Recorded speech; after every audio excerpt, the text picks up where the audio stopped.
Good afternoon. I can say good afternoon now. It's 12:00. Welcome, everybody. Thanks for joining us. Hope you grabbed your lunch and are taking the time to better yourselves and your workplace today by joining us.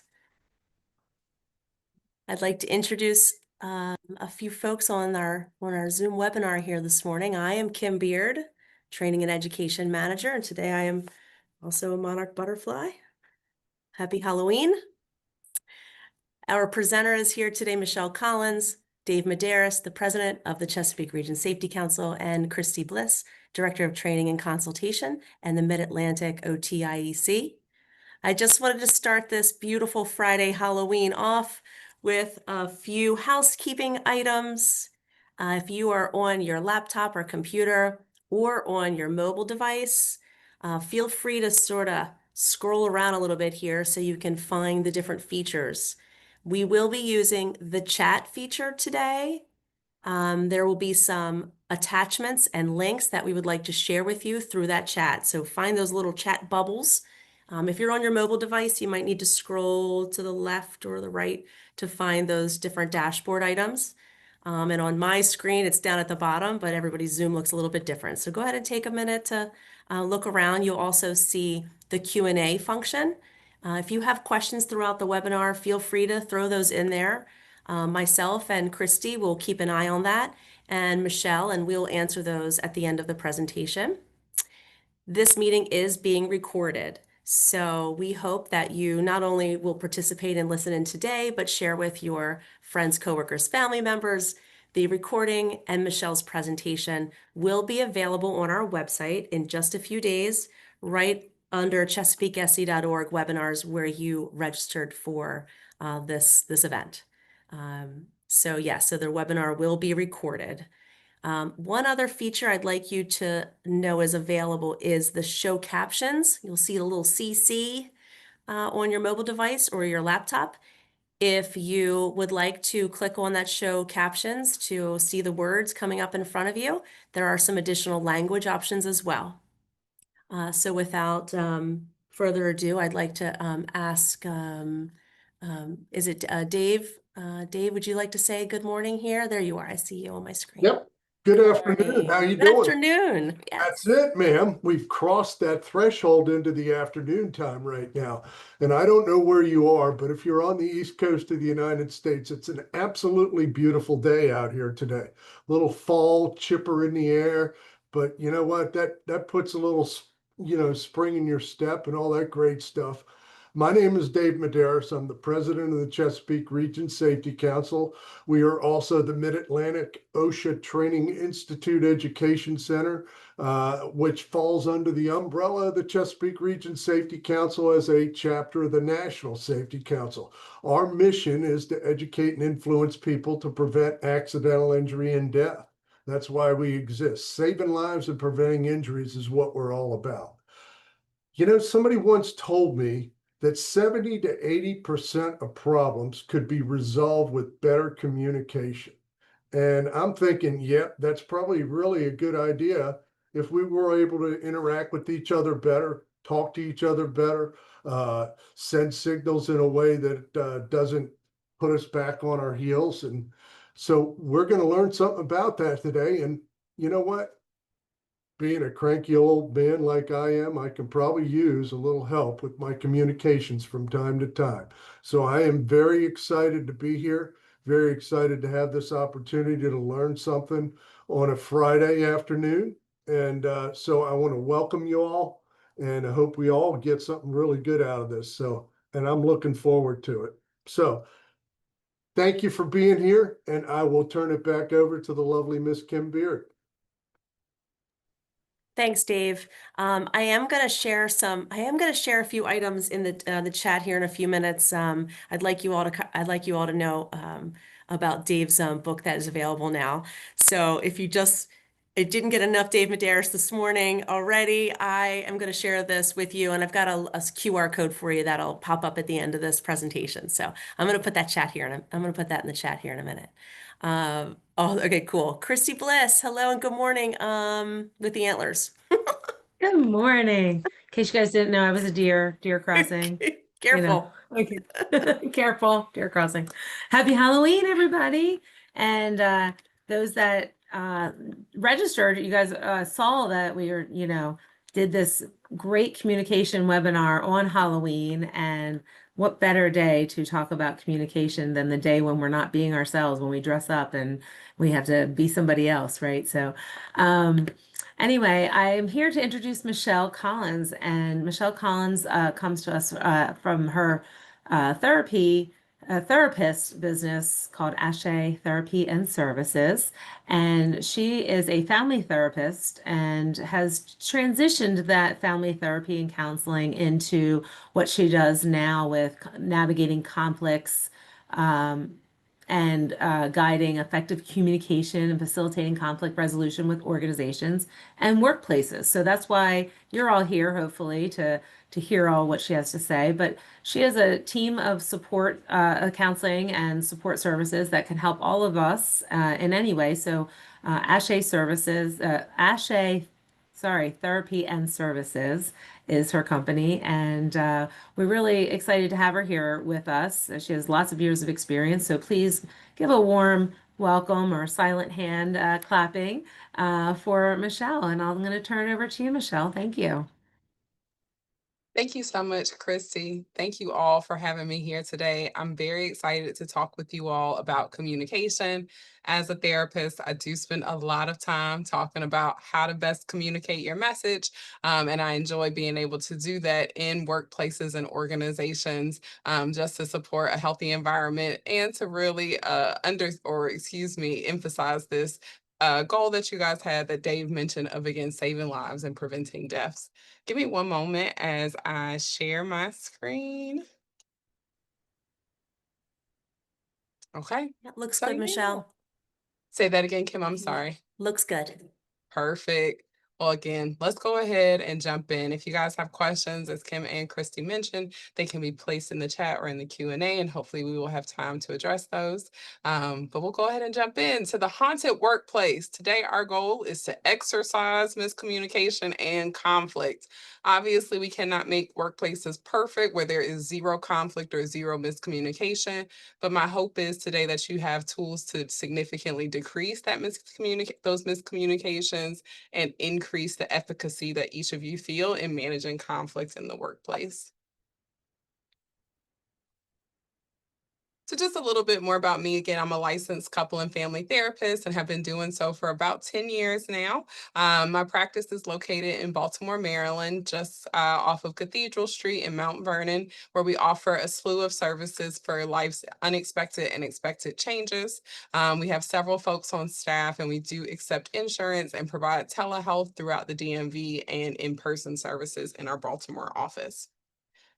As I mentioned, our goals or objectives for today are to build tangible tools for improving communication within each of your workplaces, being able to implement active listening and increase the effective communication that you all are using to improve compliance and decrease safety issues, and also for each of you to develop confidence in your ability to facilitate and engage in effective communication. My ask of you all today is to be engaged. I know this is a webinar. It's very tempting to do some emails or to do some other things while this is happening. But I do ask that you are engaged, asking questions, thinking about what it would be like to implement some of the skills that I'll talk with you all about today. Be open, be thoughtful about ways in which you've communicated well, and also take accountability for ways in which you may not have and how these skills may help. Be open to thinking about how you may implement some of these items into your workplace or within your team, and also practice curiosity. That's where that Q&A and that's where the chat box will be really helpful. If you want to share an anecdote, I just ask that everyone practice confidentiality, not mentioning any names of any specific coworkers or identifying details that could then put someone in a position where their story is being told without their consent. But please feel free to be curious, ask questions, and give me situations for us to all talk through together.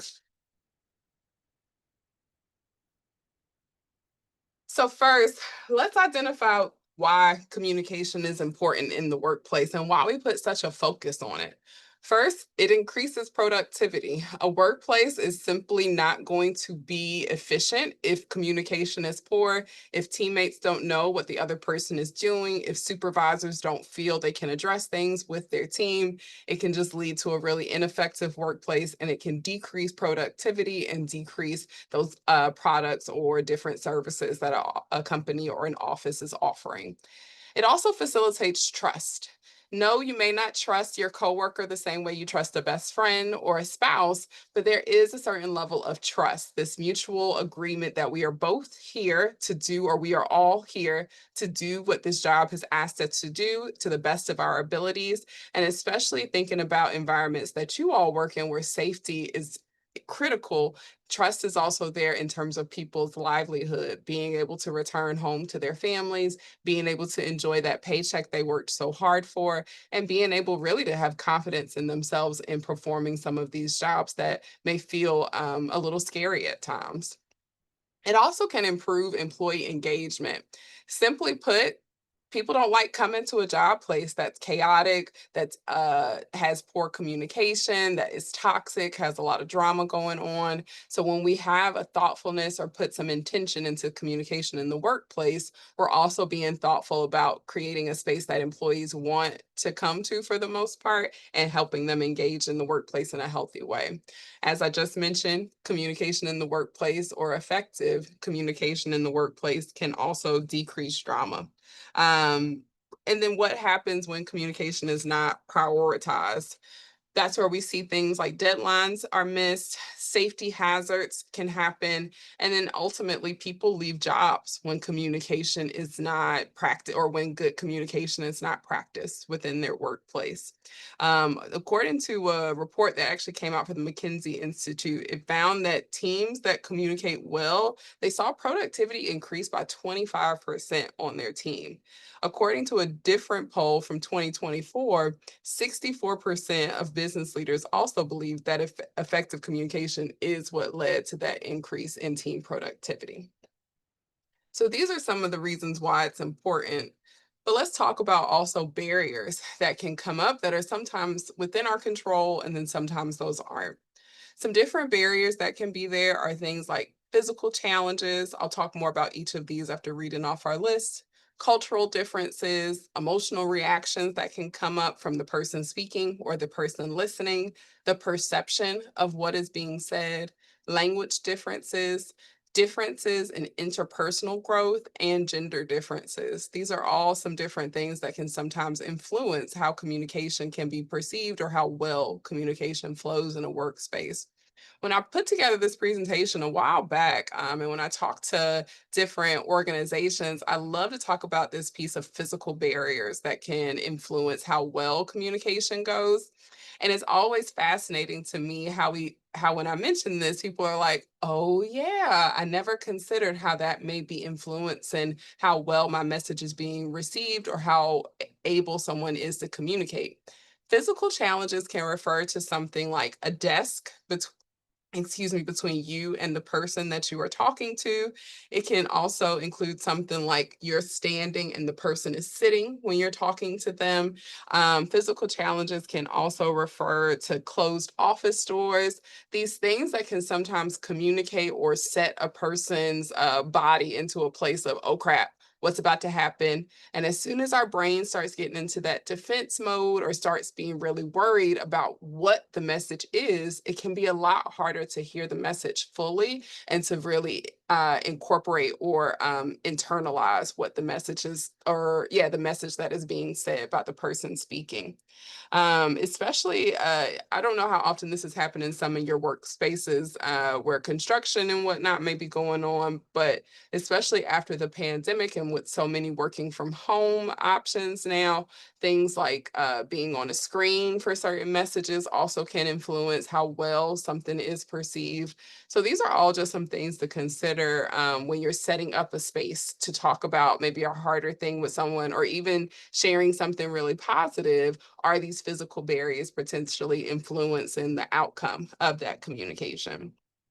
As I mentioned, things like cultural differences, even in the city of Baltimore, I don't know how many of you are local to here, but when I moved here a few years ago, it was so funny to me, different colloquialisms that were very specific to Baltimore. And when you said it, the different feelings that it would evoke for someone. And so just being mindful that cultural differences doesn't always include things like racial differences or nationality differences, but can even refer to just different colloquialisms or dialects that people use within the English language, even in different meanings they've attached to that.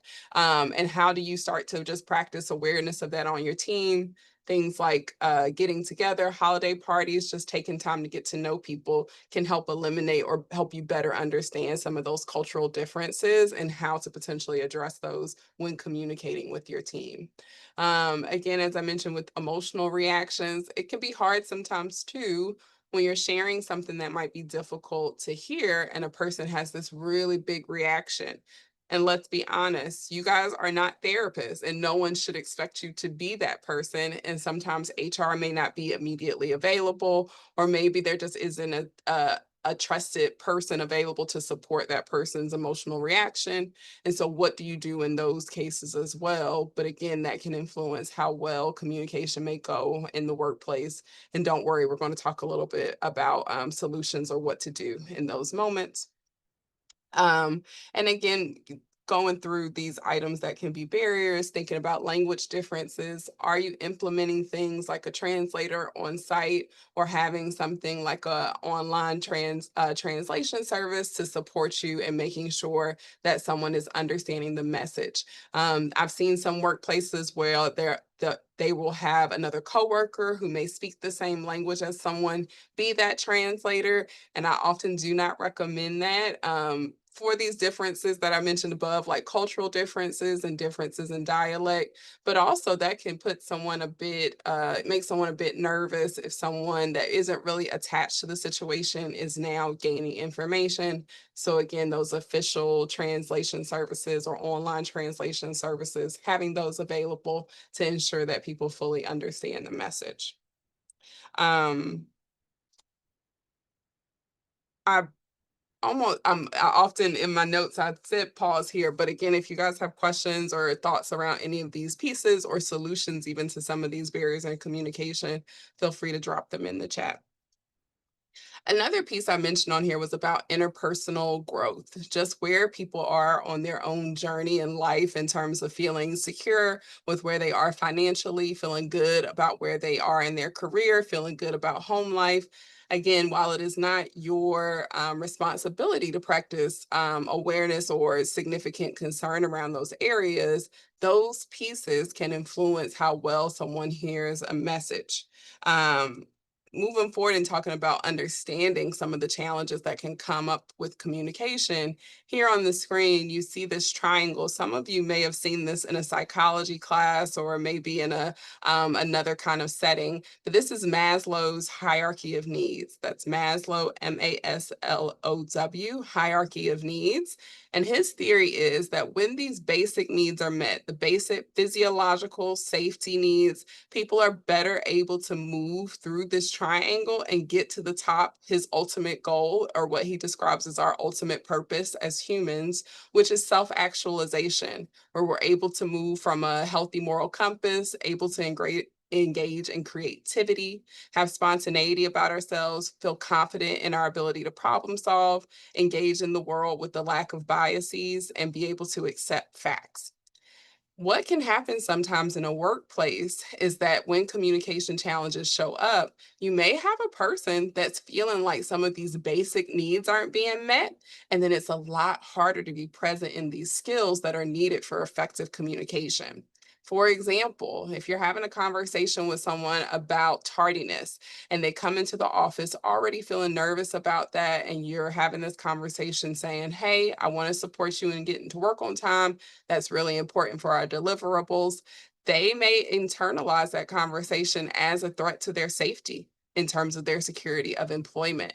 And if they then become defensive or if they then have trouble changing, this can sometimes be at the core of what is going on and making it difficult to have that effective or clear communication.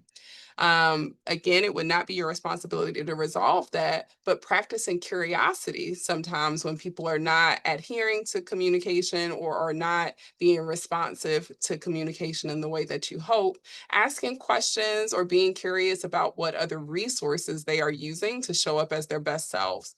That's where recommending things like your EAP, therapy, or even professional coaching can be a great tactic for helping someone manage some of these uh, pieces below that, again, are core needs for us to kind of show up as our best selves in places. So yeah, like I mentioned, part of today is about taking tangible tools for working through communication and so that you guys feel like you can teach other people, but also for yourself. So part of practicing mindful, or excuse me, practicing effective communication is practicing a level of mindfulness, paying attention to what's happening for yourself in the moment, paying attention to the environment that's around you, being able to evaluate those pieces and making sure it's giving you the best setup, if you will, to create this captive audience.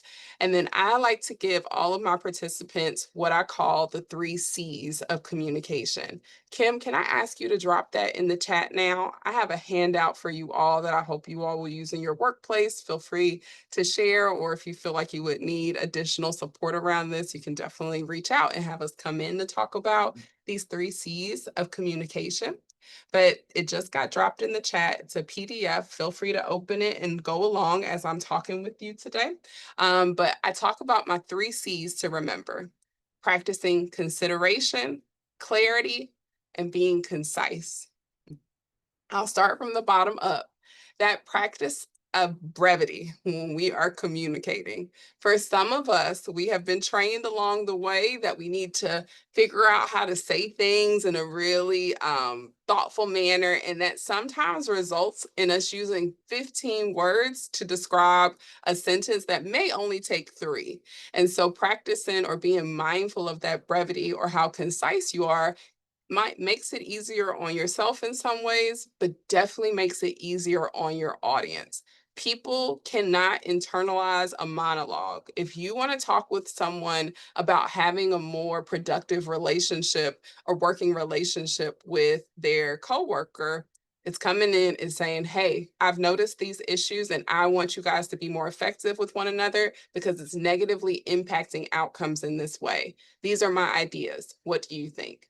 Not, "Hey, I've been noticing some things have been going on and I haven't been sure if I want to say something about it or not. And I get that, you have a lot going on and, things have come up before with this coworker, but I'm just like really trying to figure out what's going on and maybe some ideas. I had some. If you kind of want to hear them now, I'm hoping we can talk about it." Even a difference in those 2 messages I just gave you, for some of you, that second very long message may have even created some discomfort internally of like, "Oh my God, she's just going on, or she's not saying anything at all."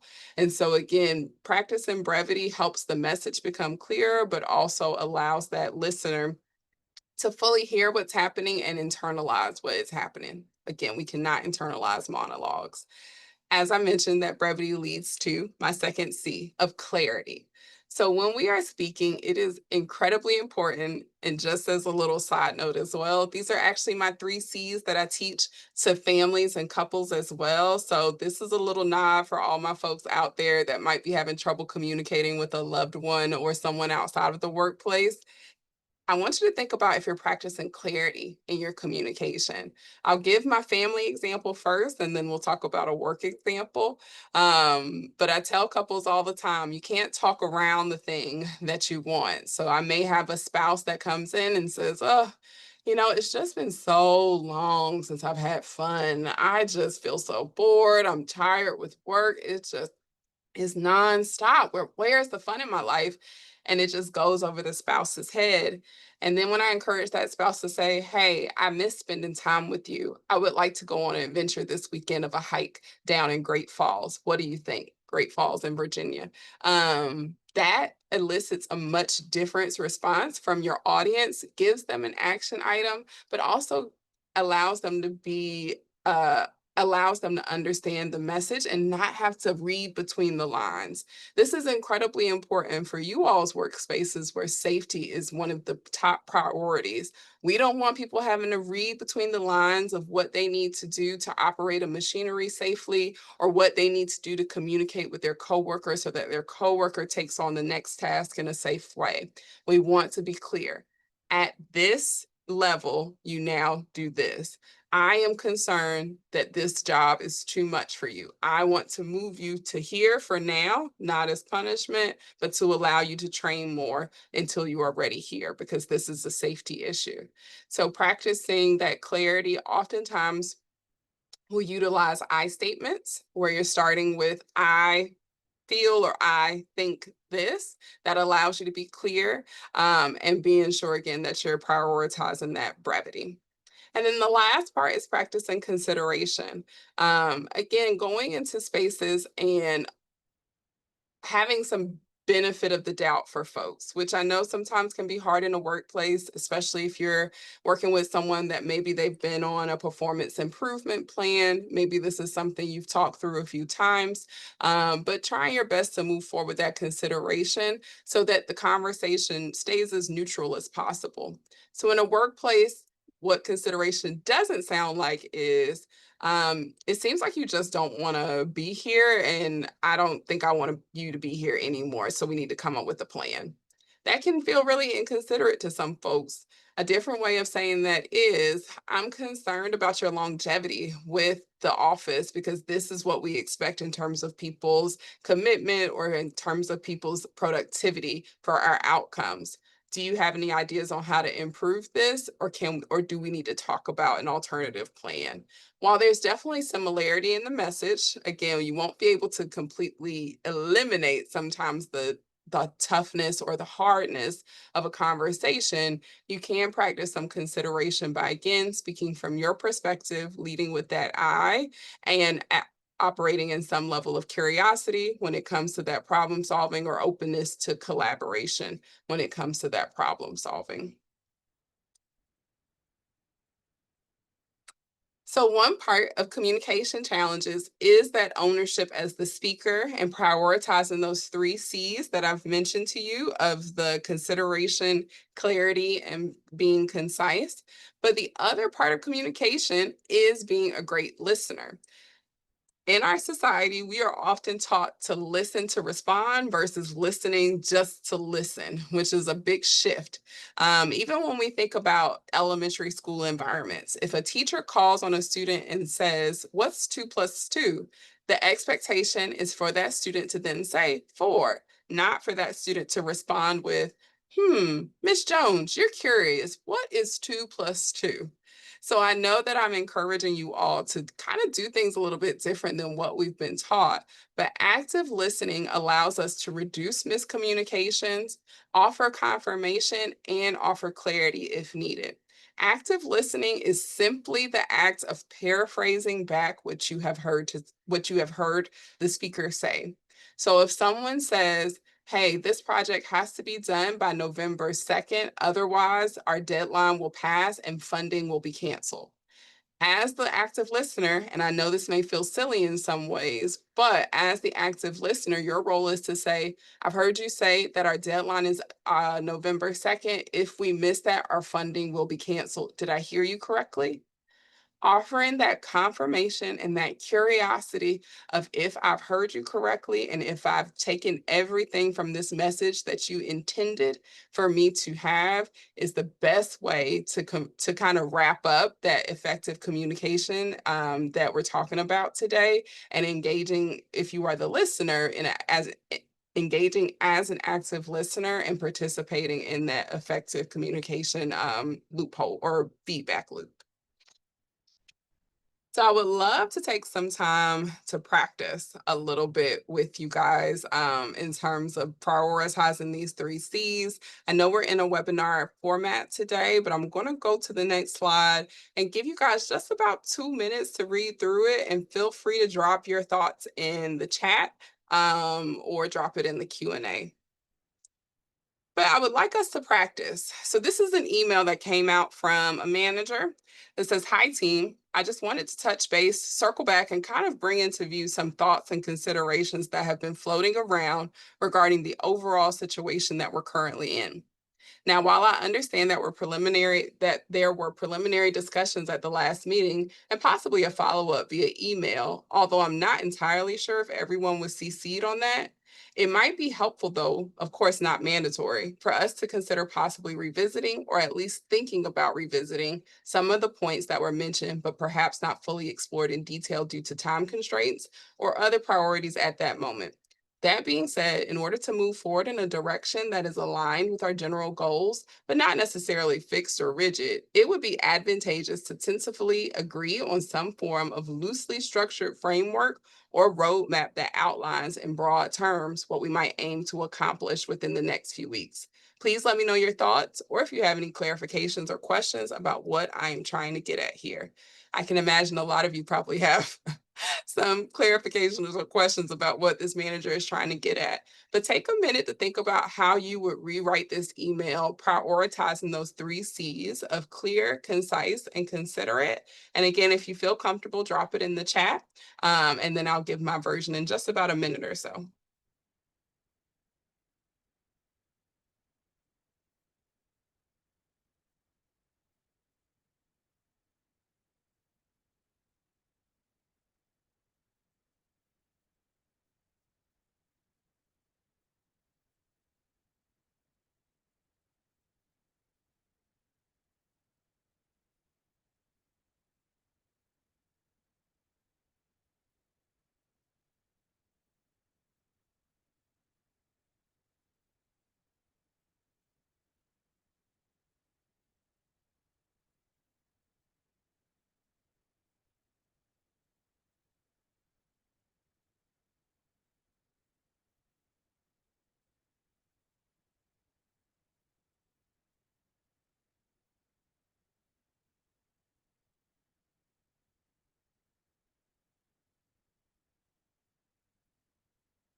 Okay, we're just right at that minute.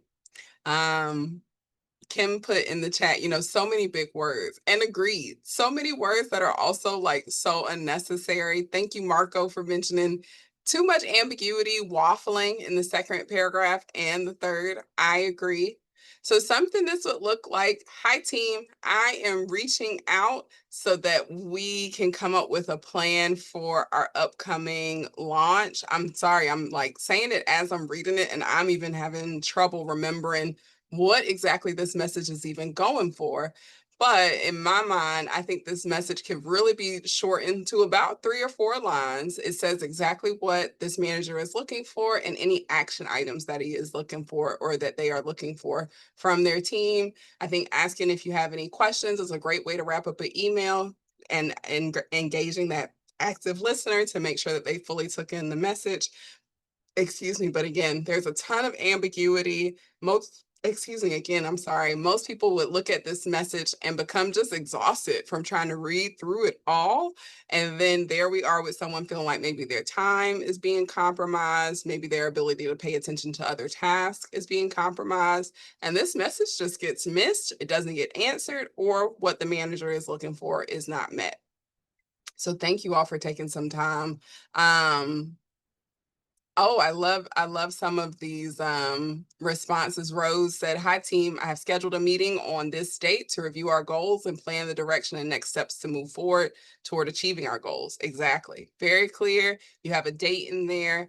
I would like to see what Copilot would do if asked to clarify and make more concise. Yes, AI can also be a really helpful tool in sometimes shortening messages or helping you improve messages that might be harder to communicate. My hope is that also each of you will feel confident in being able to do that. This is another moment where I do like to open up a little bit. And as I mentioned before, with the mindfulness around confidentiality, if there's anything anyone at work has been having trouble communicating or having trouble being heard on, if you don't mind dropping that scenario in the chat, I would love to use it as another example on how to use some of these communication skills, or revising some of that. Maybe even other folks in the audience will want to add as well. But I want to give maybe just a few seconds to see if anyone feels comfortable dropping that off in the Q&A or the chat for us to work with today.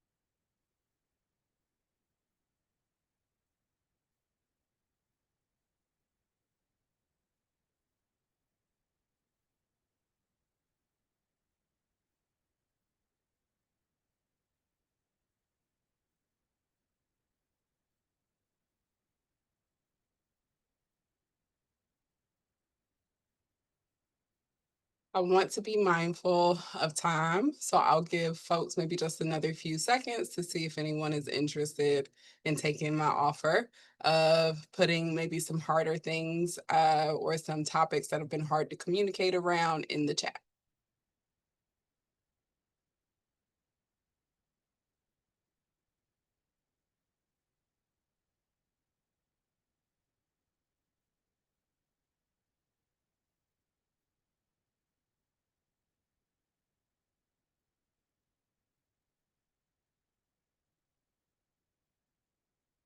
Okay.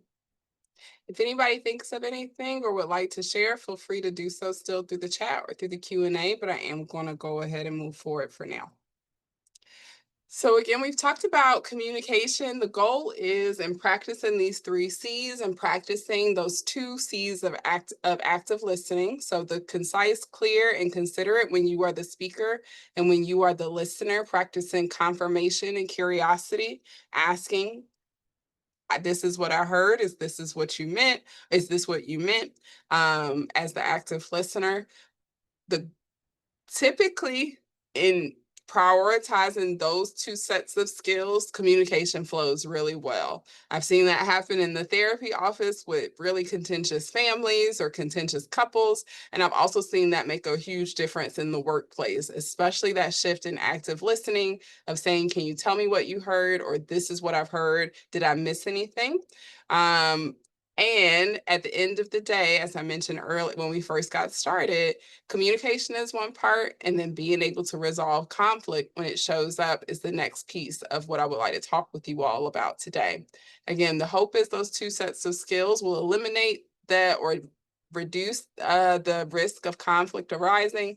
But if it does, I do want to give you guys some tools or some things to remember in working through conflict in the workplace as well.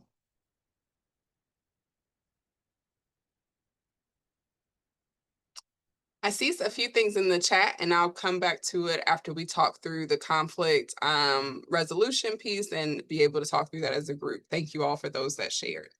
Um, so yeah, conflict resolution is one of the things that I know for me in the workplace, I would love for us all just to be like happy, happy, joy, joy, and there never be any conflict. But again, that can be often a lot to ask and just an unrealistic ask when you think about people from different backgrounds, different communication styles, or again, some things that are just hard and people will have an emotional reaction to. So for conflict acknowledgement and resolution, I like to give participants what I call the Ashe way of conflict resolution. Kim, if you don't mind dropping that second worksheet into the chat for everyone, thank you so much so that we can go through it together.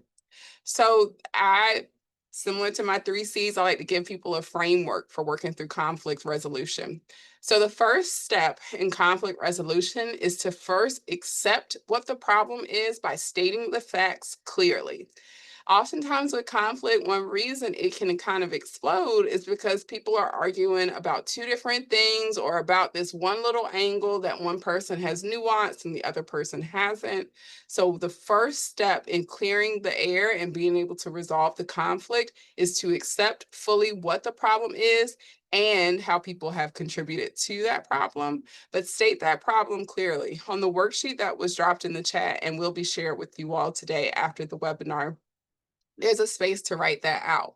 So for example, in the workplace, what this would look like is I would ask someone, what is happening that's making it hard for you to do your job, or what's happening that's making it difficult to work with said person? We put that together, and then we would write that down in that first block on this worksheet and accept that that is the issue that we are addressing and the only issue that we're addressing in that setting or in that session, in that meeting. The next piece I want you guys to think about is how to stay centered. And yes, I know it is spelled wrong, and there's a reason for that. The goal in thinking about a problem is to look at how each party contributes to the problem. And that can sometimes be really challenging. And sometimes people don't want to admit how they may have contributed to a problem.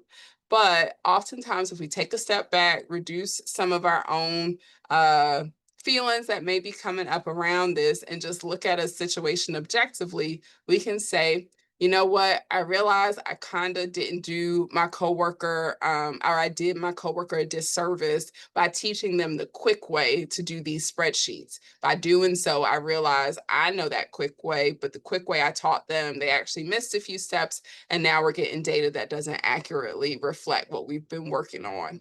So again, accepting or practicing some awareness around how each party has contributed to the problem, trying to achieve a bit of a 50-50 balance with that if possible. But again, taking that centered approach and realizing that each party may have contributed to that problem in some shape or form. And then the last consideration in conflict resolution is the energy that will be assigned to this problem moving forward. And by that, it is asking each of the parties involved, what are they willing to do to contribute to the solution that has been identified? Just as each or all parties involved contributed to the problem, all parties need to be a part of the solution as well. And that's why we make those commitments and come up with the action plan. And again, think about the energy that each party will be bringing to that problem moving forward. I want to be clear that this conflict resolution model, while I love it, is not appropriate at all for any EEO complaints or any type of harassment complaints. Simply based on that first letter of acceptance, if we're talking about an EEO complaint or harassment, typically there is no fault, if you will, that is there in the person that is being victimized. And so that's why in those situations, this would not be an appropriate model to use for conflict resolution. This is great for miscommunication, difficult working relationships, challenges with insubordination. Those type of areas are where this conflict resolution model can be really helpful. I'm going to pause here and check the chat. Yeah, so someone mentioned when talking about communication issues, difficulty working with an employee who cries when trying to communicate. She becomes flustered and frustrated, then bursts into tears. Coworkers become frustrated with her. I've tried having conversations with her about this. She is aware of her behavior and how others sometimes view it as manipulative. That is really challenging. You have someone in the workspace who just has a really full cup when it comes to their emotional capacity. And anything extra into that cup just causes that cup to overflow. And now you have a team sitting around this person, rolling their eyes, feeling frustrated because, my God, it's the fourth time this month that this person has cried in a meeting. Maybe some people are even thinking, I have my own stress too, and you don't see me crying when I show up to work. So coming back to the clear, concise, and considerate, I think there's an opportunity to say to this person, we've talked about this, it can be a challenge for your coworkers. I'm wondering what ideas you have for improving everyone's experience and your experience of some of these things. And that's where that collaborative piece can be helpful. And then going back again to some of the barriers in communication. Is this a person that might need water when they're in a meeting so that they can take a sip of water and have their system calm down a bit? Is this a person where you ask them to excuse themselves if they find themselves getting a little upset and the group knows that the meeting can go on, and then it is this person's responsibility to come back and get notes or to be filled in on what they may have missed when they had to step away? This is also one of those cases where it's important again to talk about EAP benefits and outside resources, because there's only so much that the workspace can offer. That's just at some points will be beyond their scope when it comes to addressing some of these challenges with emotional regulation. So those would be some of the suggestions I would make. But my conversation, which it sounds like you've already started to have with this person, and I think it's great that you've been able to bring that awareness to this person without causing offense, is to continue saying, I appreciate you hearing me out last time. Can we continue talking about solutions for you, so that we can create a great workplace for you and also your coworkers? Another person mentioned asking an employee what they have been working on when their calendar is sparse and work productivity has been low. So this is one of those harder messages too, where I actually encourage a lot of just clarity and being okay with maybe some awkward silences, or maybe even a little bit of tension, if you will, in the room. But I do think this is a place where you can say, I looked at your calendar last week and didn't see a lot. Can you fill me in on what you've worked on? So there's that conciseness, clear, and an action item. And if someone becomes defensive, maybe that's where you move into some of this conflict resolution, or sometimes that leads to protocols that are already a part of your workplaces, which may include performance improvement plans or another type of remediation. I'm just scrolling down. Someone mentioned it's hard to communicate with people who think they are always right in every situation. Absolutely, that is very challenging to communicate with. And again, I think clarity can be really helpful. I'm concerned that this conversation is not going well due to some lack of flexibility in seeing other facts. Do you want to resume this conversation at another time, or should we involve some other parties to support us? Very clear, concise, and then moving us into a place of action oriented. Another way of saying this is just, being able to say to someone, I'm concerned you're having trouble taking in feedback at this time. When I offer you feedback, you believe you still have the right answer despite my feedback or despite data proving otherwise. I'm concerned about being able to work through this, is another one where maybe there isn't an action item, but there's a clear statement around your concern as the coworker as the supervisor in that situation. So again, today my goal was to give you guys some tangible tools for how to speak with your coworkers, or how to speak with supervisors. As I mentioned, my 3 C's of communication. I was trying to see if I don't think so. But anyway, if I could go back, but just as a reminder, is that being clear, being concise, and being considerate. And then for those of you working in these safety positions, practicing the additional 2 C's with uh, active listening, of confirming, and practicing curiosity. What did you hear me say? How do you see yourself implementing what I just went over? Can you let me know any questions that you have, as a way to make sure that feedback loop of communication is as streamlined and clear as possible. And then moving forward to conflict resolution, our hope is with those communication tools that it will reduce the chance of conflict. But if it were to show up, being able to apply the Ashe way, as I like to call it, naming the problem clearly and accepting what the problem is, thinking about how each party has contributed to that problem continuing or that problem starting, and then having some personal accountability and thinking about what energy that person will give to the problem moving forward in that collaborative problem solving, or that solution that you were able to come up with as a team. I really appreciate you all for being here with me today. I know it kind of goes by quick, but that's me trying to be concise in some ways. This is a great time for questions, thoughts, or anything that I can clarify before we wrap today. Yeah, thanks, Michelle. Yeah, I'm going to give everyone a minute to put anything they want in the Q&A. I know I had the option for chatting to hosts and panelists off, and I've turned that back on again. So if you do mention a coworker's name, it's okay now. The chat's just going to go to host and panelist. I know we all have our own special challenges out there. Christy, I think there might be something in the Q&A, and I'll let you all look that over while I clean up the chats. Yes, so we have somebody said during a routine safety walkthrough in the material yard, the safety manager observed that the company owner and visitor were wearing baseball caps instead of hard hats. The issue is the yard supervisor believed PPE requirements did not apply since they were just walking through the yard. However, this exception was never clarified or documented in the site safety requirements. Yep, that's a huge issue based on what I understand about construction sites and whatnot. So in this situation, it's great because you have the written details that make it very clear what the expectation is and how there are no exceptions to that. So you can always say, "I've read. I will email it to you, or I will show you here why hard hats are required."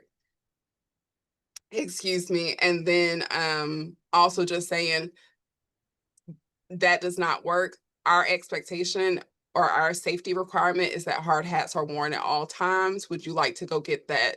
Or not even would you like to go get that? Can you go get that now so that we are in compliance with our expectations? Yeah, and Michelle, you're dealing with a lot of our people that are going to be joining this webinar are safety professionals who deal with that on a regular basis, not following their own, not only their own company requirements, but then maybe what OSHA requires and things of that nature, Mhm. and communicating that in a way that lets them know it's about their safety and not because you need to follow this regulation. And that's what we try to promote, in our communication here at the council and trying to extend that out to other people. It's hard. That can be hard. You're It just can saying be. that because that's what OSHA says. No, we're saying that for your safety. Right. And I think even in, yeah, I think in those situations, same situation, I cannot allow you to be on this yard in your baseball cap. Please grab your hard hat. It is required so that you are safe and we around it and everyone around you stays safe. Yeah, So, yeah. yeah. So we have somebody else that said, how do you recommend dealing with communication barriers that are more language related?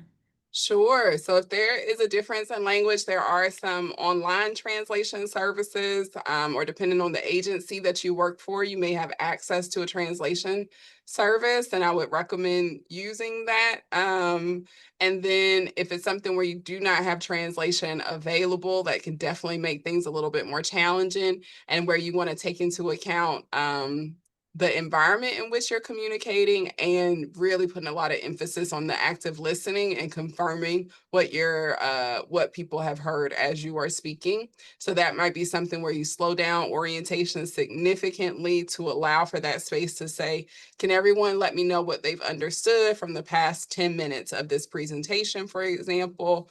Or if you're speaking to someone on a site, maybe taking them away from the site, getting away from the noise a little bit, and letting them know I need to communicate something really important. If there are any pieces you don't understand, let me know.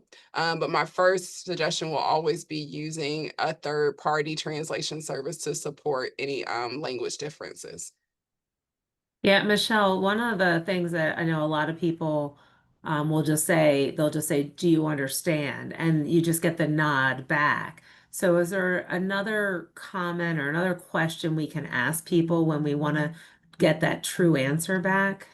Absolutely. So can you tell me what you heard me say?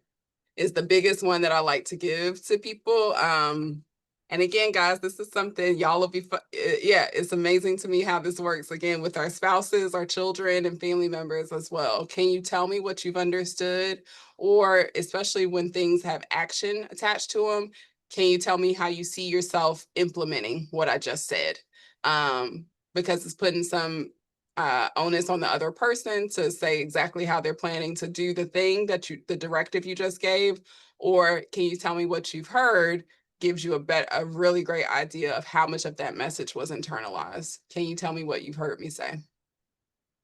Yeah, and Michelle, our council is known for training. That's what we do. And training in and of itself is communication. And so if we're not communicating properly our training, then we're not giving that message out either. So it's really important that we're following that same method, asking them, can you tell me what you've heard? And that's why we do knowledge tests, we do applications, we do practicals and things of that nature. Yeah, I love all the different nuggets that you gave and the handout. So I think I don't see any other questions. Oh wait, do you have any recommendations for communicating with a supervisor who does not communicate well? Instead of being verbose, they say very little. Mm-hmm. Practicing that clarity of what you need. I need more detail on this item that you're asking me about. I need you to elaborate.